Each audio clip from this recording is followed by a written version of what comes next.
यहाँ बटुक तयारी छन्। यहाँ यज्ञ मण्डप यहाँ दिव्यता भइसकेको छ। कलशहरू दिव्य भइसकेको छ। यहाँ अग्नि जल्दैछन्।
नानीहरू एकदम टिभी हेरेर मस्तीमा छन्। एसीमा बडो आनन्दमा।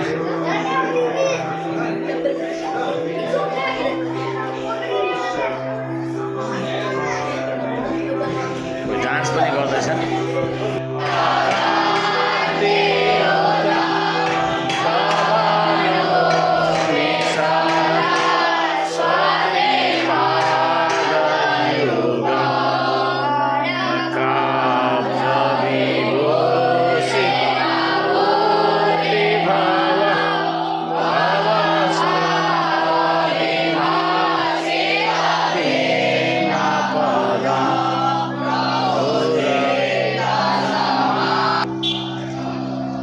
हवनको तयारी हुँदैछ र यहाँ चौधमा बाँधेर तयारी एकदम झालरहरू लगाएर हाम्रो एकदम गुरुजीहरू एकदम पयौँदेखि आएर पनि तयारी हुँदैछ।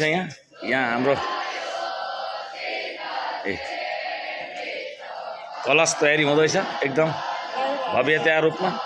हवनकुण्ड यो दिव्य भव्य छ बटुकको उपनयन संस्कारको निमित्त। यहाँ भिक्षाको कार्यक्रम भएको छ। यहाँ बटुकलाई एकदम मानव पार्टीद्वारा भिक्षा दिने भइरहेछ।